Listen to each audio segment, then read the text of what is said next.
Good morning, everyone. Here we are continuing with our How to Work with People based on Swami Kriyananda's wonderful book, The Art of Supportive Leadership. Let's pray together. Heavenly Father, Divine Mother, Friend, Beloved God, Jesus Christ, Babaji Krishna, Lahiri Mahashaya, Swami Sri Yukteswar, Beloved Master Paramahansa Yogananda, Saints of all religions, dear friend and guide, Swami Kriyananda, please keep our hearts open to your loving presence, that everything we do will be inspired by your light. We are your children. Help us to come home to thee. Om, peace. Amen. Okay, here we are. So yesterday we were talking about working closely with those who have qualities of selflessness and welfare for others. I liked the conversation yesterday. I hope you did. It was a beautiful part of spiritual growth in this world. So now Swami's talking about what to do about negative energy. Don't worry too much about negative energy if it arises, unless indeed you are conscious that a crisis is actually looming. That's a good point. I mean, there's degrees of negative energy. I'll come back to that in a moment.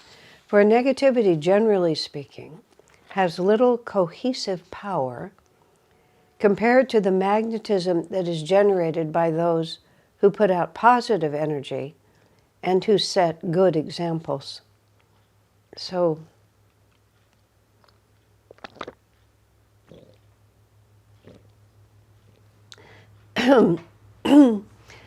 when he says don't worry too much about negative energy, what he means is don't worry about little pockets and little bad things that people say and little complaints that they make and little sort of just the normal ripples of things that happen.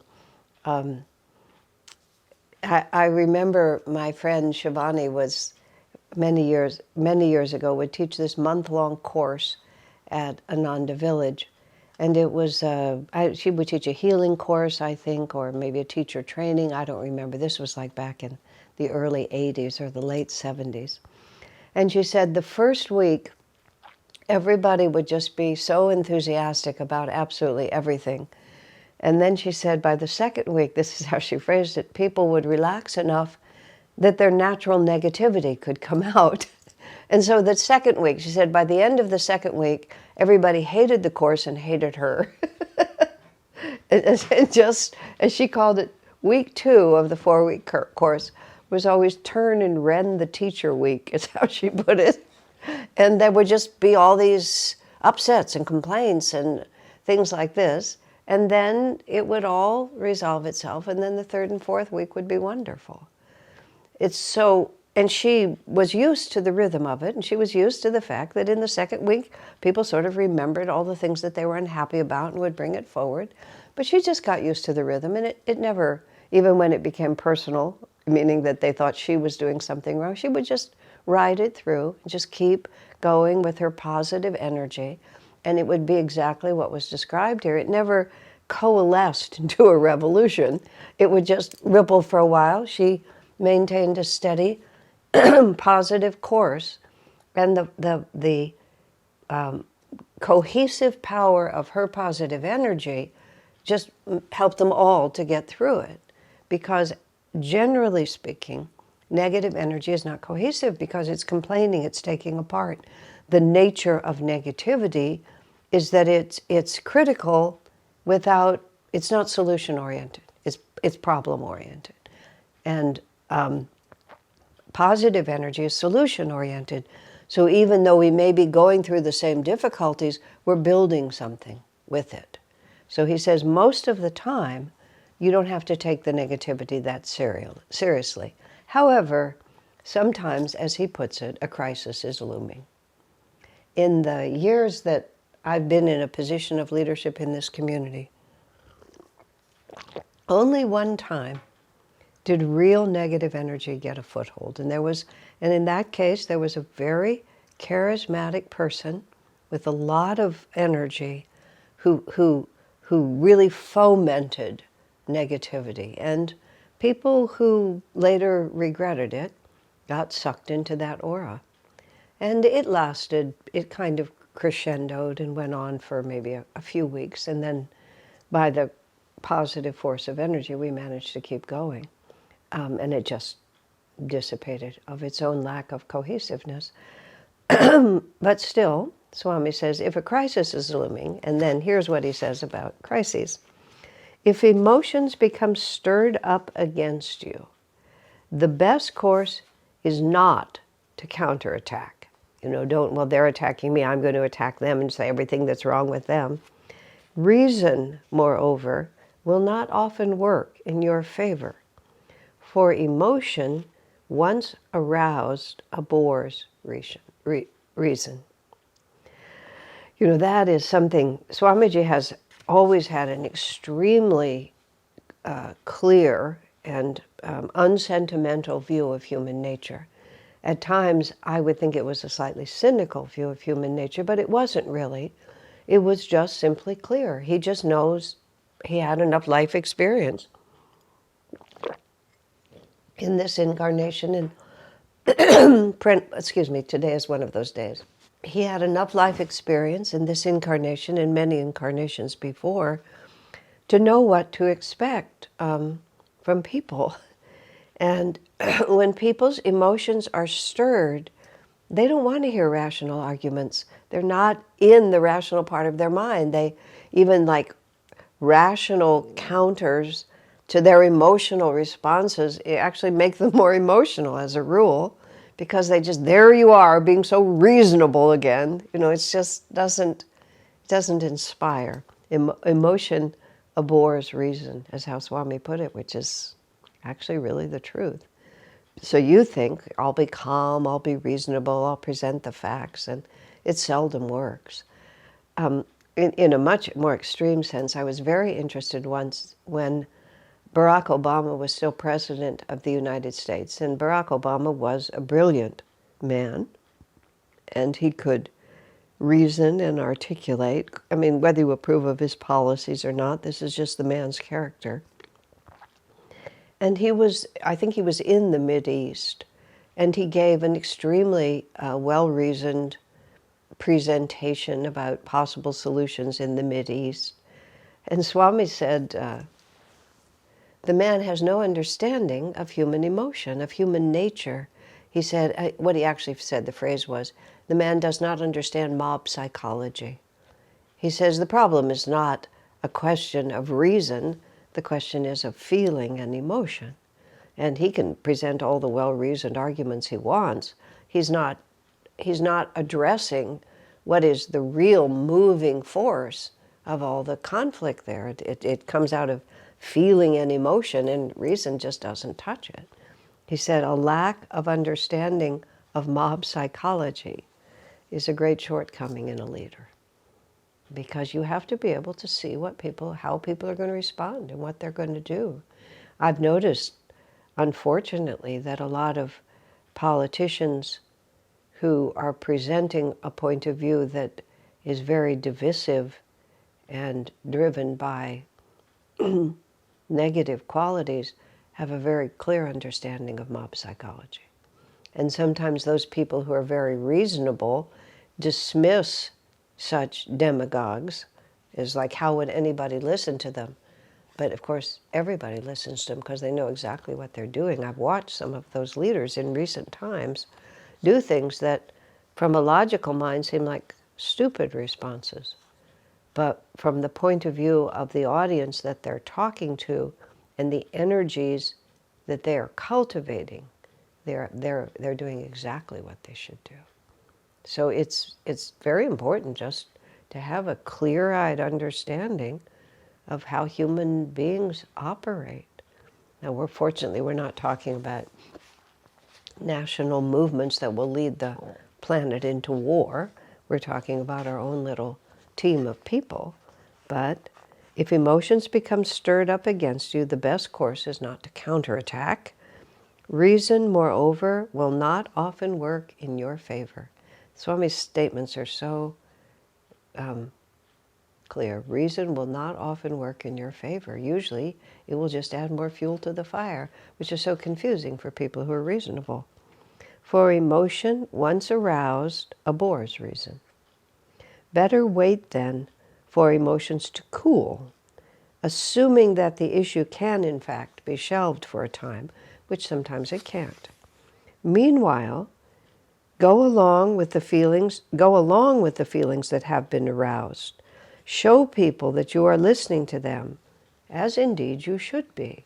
It doesn't hurt to say, I'm going to wait till you cool down before I listen to you. I don't want to hear all that negativity.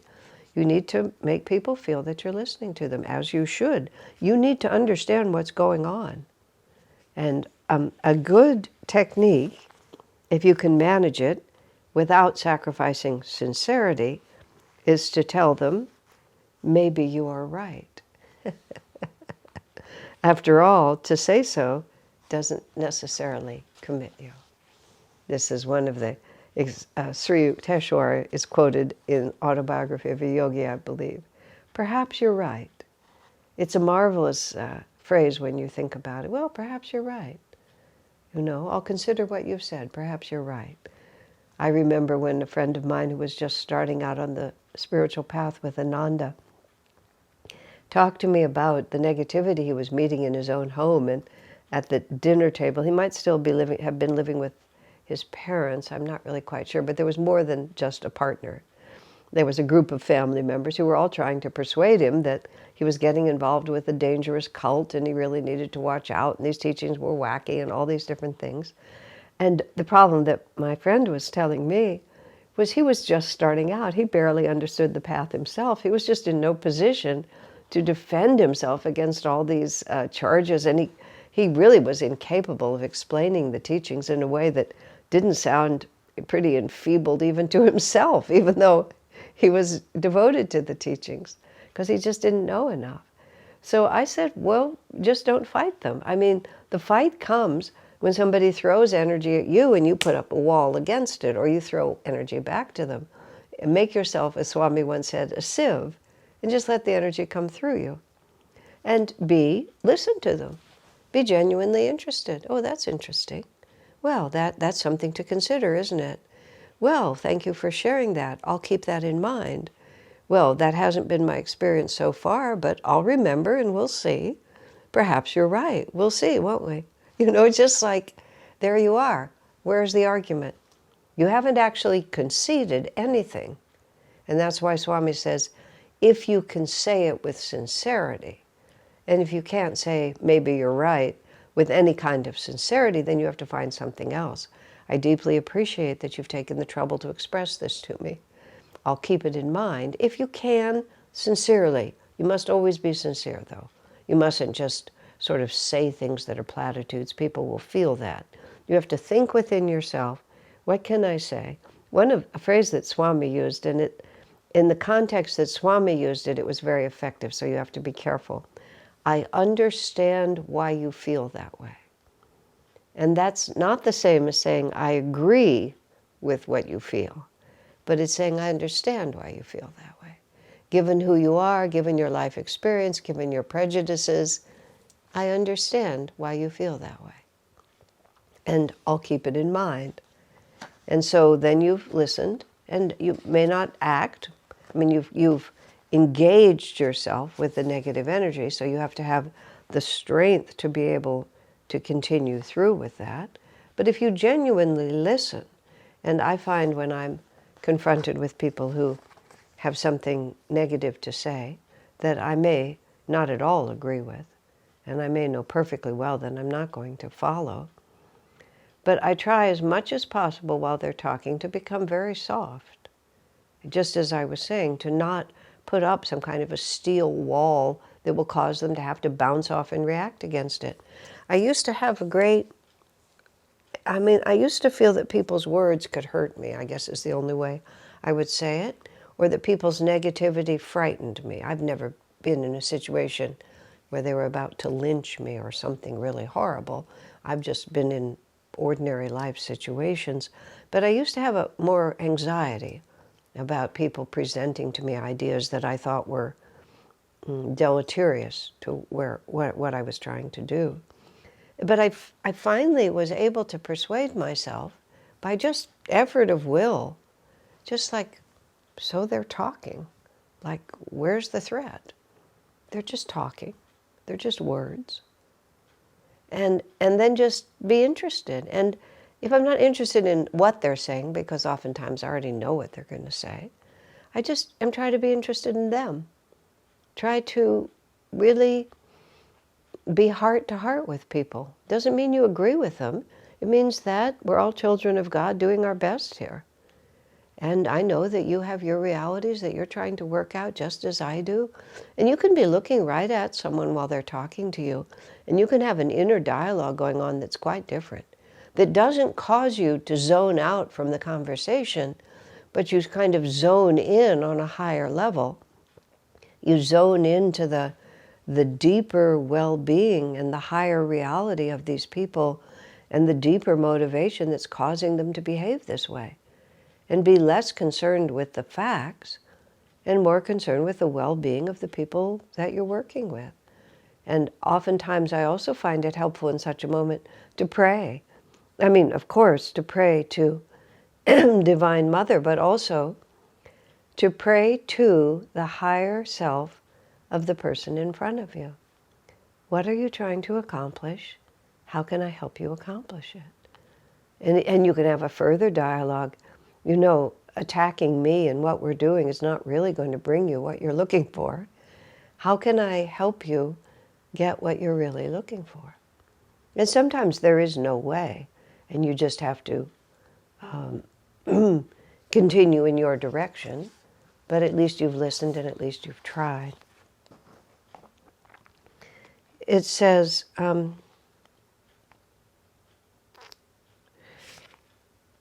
if they want to confront you, take the initiative away from them if you can. They have no right to seize it from you. Now, that's also interesting. You're the leader. If you concede leadership, we're calling a meeting, we're inviting you to this meeting, we want you to come to this meeting. You know, they have no right to take the initiative away from you and to suddenly act as if they have authority over you. Call them in first. Say to them, maybe I've been wrong. Why don't we all see what we can do to improve matters? In this way, they too will have to accept the responsibility for improving matters. There was a time in the history of Ananda when the families, this was way in the early 70s, when the community seemed to divide along the lines of who had children and who didn't have children. It was more coincident than actual, but that was how it began to form. And so those of us who were with Swami trying to build Ananda according to his ideals and Master's ideals were sort of one group, and the other group was those who were there to make a home for themselves, and they wanted their family life and they wanted their children's life to be the center of the community rather than Swami's ideal of building a community for self-realization. And so the people who were concerned that we weren't giving enough energy to the children, they weren't being treated properly, we needed to focus more on that, we're just sort of building up this head of steam. So Swami called a meeting and he invited everyone in the community to come. He opened the meeting by saying, we're not giving enough energy to the children here. We need to think about how we can really make this a wonderful place for the children. What do you suggest we do to make it better for the children? He just literally seized the initiative. And he also put it back on them, not merely to complain that we're not doing it, but to come up with and then take responsibility for executing solutions. And this is again where Swami says, negative energy is not cohesive. Positive energy says, okay, We have an issue. We need to work more with the children. I'll do this. You do that. This is a solution. This is what we can do. People who have a tendency toward positive energy tend to be solution consciousness, tend to have a habit of acting on those solutions and then just bringing them about. People who are problem-oriented, especially people who are negative in their way of thinking, just constantly talk about the problems. And they're not in themselves, usually, people who are capable of finding a solution and disciplining themselves to achieve it. It's easier for them to blame and to say that somebody ought to do something but not really put themselves in that position. Swami knew this. So he really wanted to, he really wanted to put the responsibility back on them, and it worked perfectly because he just agreed with all of their points of view because, in fact, they were right. But it wasn't up to Swamiji to solve the problem for them, especially not in the way they were approaching it. It was one of the well-known and very effective demonstrations of this. Don't let them take the initiative from you. Seize it. Take it for yourself as fast as you can. And don't be afraid of that. But of course you have to have a lot of strength in order to do this. Okay. Call them in first. Say to them, maybe I've been wrong. Maybe the direction of the community, maybe we haven't given enough energy to the children. What do you suggest? What do you see? What's needed? In this way, they too will have to accept the responsibility for improving matters. But if it is clear that you are indeed in the wrong, take the blame onto your own shoulders before they have a chance to load you with it themselves. Just fully, completely take it. Don't allow them to force you to take it. If they force you to take it, then of course they have, gotten this upper hand on you. See, he was wrong. We stood up to him. We told him what was true. And so then they get all this energy from it. Whereas if you just stand up straight and say, yes, you're correct. This was the wrong direction. From now on, we're going this way. You're still in charge. Again, however, try to enlist their energy in bringing about a correction. It may be possible thereby to help them to redirect their negative energy into more positive channels. See, some people actually fall into negativity because they don't know how to be different. There's many different people and many different kinds of energy. And if you can, if there might be a core person whose negativity is unmovable, but then there could be others who are actually not nearly that committed to a negative path, but just got sucked into it. And if you can draw them into your vortex, of course, it leaves the leader of that negative energy alone. It strips him of his core, and it also just diffuses the whole situation. So, and many people, if the situation is not too emotional, will respond to a little bit of direction. They might have known that something needed to be done, and they just didn't know how to do it. But now, if you can help them to see, oh, good, let's do this. Let's have a picnic over here. Let's have a party over here. Thinking of the children again. Let's set up these activities. Let's meet in this way. And then all of a sudden, oh yeah, we can do that. We can do that. The solution, and the emotion drains out of it because the solution is right at hand. I'm thinking of the experiences I know, but apply it to the experiences you know. Exercise common sense in campaigning for what you believe in. Oh, here, now we're going to another point. Okay. Exercise common sense in campaigning for what you believe in. And here's the really key point. Don't fight for a cause unless you stand a reasonable chance of winning. It's a very interesting point. For even the pettiest defeat will be remembered by some people and will weaken your authority with them in future issues. Another way of phrasing is a leader should not back a lost cause. It's a very subtle point. Sometimes I've observed that leaders get a little confused by this. A leader needs to be perceived by the people who are depending on him as someone who knows what he or she is doing, and so that when the leader announces that this is what we're going to do, people will have confidence that they can go along with them. So in other words, you really have to choose your battles. You can't let yourself get out there and try to make this happen or that happen or stand for this ideal or whatever it might be, unless you know you have a good chance of winning. I know I'm going to use an example, and this is this has to do with fundraising. Many times over the course of many years here, people would say, oh, we ought to do this. We need to have a fundraising campaign to make this work. And I was well trained by Swamiji to be very practical in my idealism. And I can feel, usually accurately, when a fundraising idea has a chance of success. And I'm very careful. It's not that I don't let other people do things when they want to do them, but I'm very careful to lend my energy to those causes that I know we can bring to fruition. Because then people who, and this is sort of like when I was talking about, a lot of people are neither strongly positive nor strongly negative, but they'll flow with wherever the energy is going. And people can learn to be positive by learning to trust that if we all put our energy together into this, we will succeed. One of the things that one of our school teachers said to me, which is very astute, that Helen, she's the director of our school here, she was saying we challenge the children in our school. We challenge them to expand their abilities, to face into challenges, to risk failure in order eventually to succeed. But we also support them. We give them the necessary support for them to be able to succeed. And that's a relationship that's been built up through our whole school culture over a long period of time. And it gives the children a great deal of courage.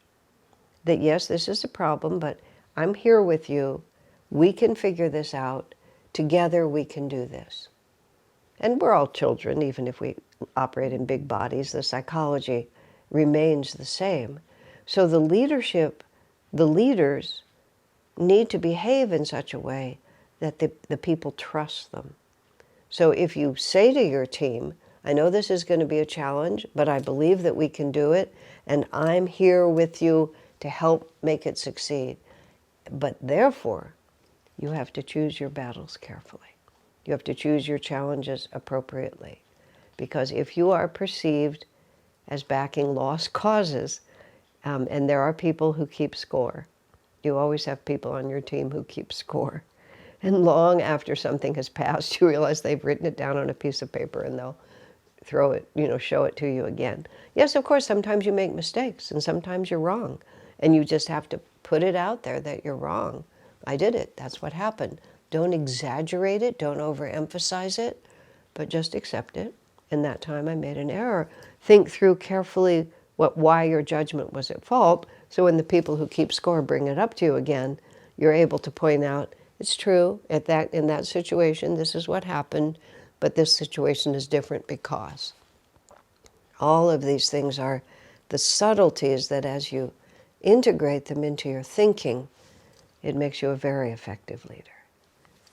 God bless you.